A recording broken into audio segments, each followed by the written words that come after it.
Ladies and gentlemen, hello and welcome to the shop. I need a bigger holding tank. Marina regulations require at least 20 gallons here. I do want to live on this boat, so I'm going to put in a 20-gallon tank. That's where this big bastard comes in right here. I got to get this thing in that hole, and that's going to be a fun time.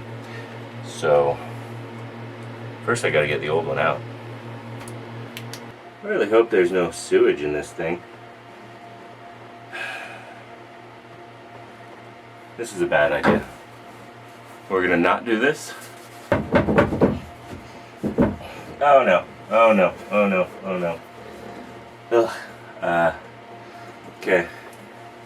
So, ooh, this is gross. There's some wetness there, and I don't know what it is.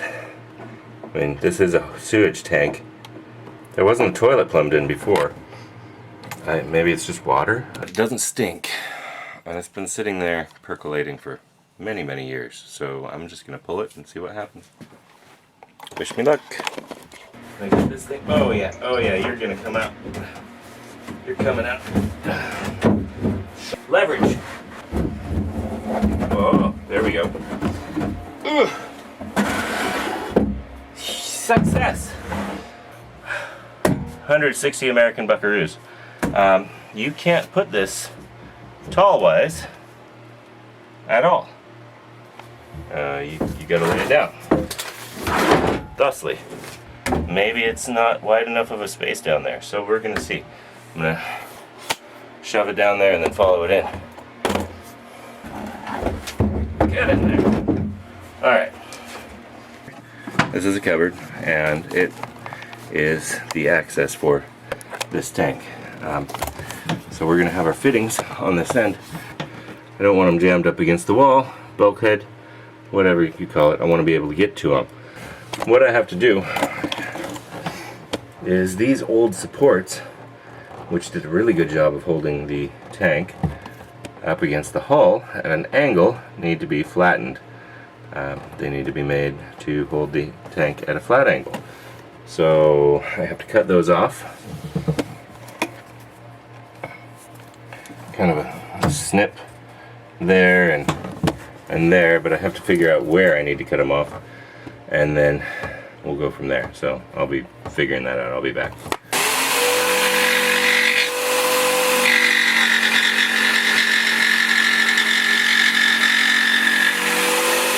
I'm cutting curved plywood and fitting them in.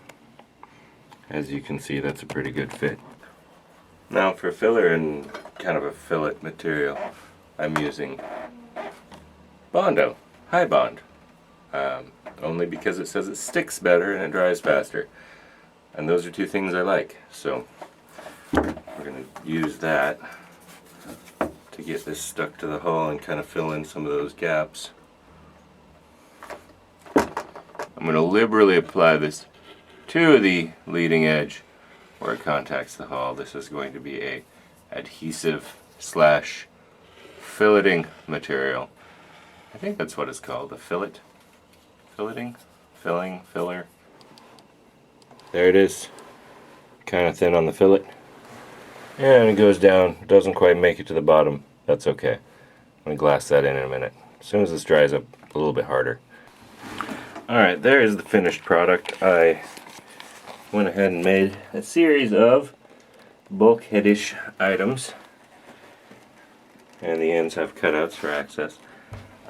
Used the Bondo to sort of fill in the gap there. Tabbed them in with fiberglass. It's pretty stiff, and I'm going to go ahead and fit the tank on there.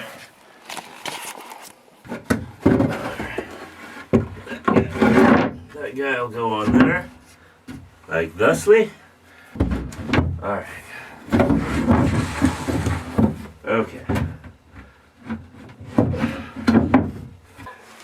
Plenty of access to get to the fittings here. Plenty of access there. Okay. Plenty of access. I guess I didn't need to make this that wide. Plenty of space under here to get in here. Plenty of room to reach this Y valve. Okay. If I should happen to put a through hole there or something, there'll be plenty of space to reach that, but I don't know what I'm going to do there. Well, as luck would have it, every one of those valves ended up being completely frozen and unusable, so they needed to come out.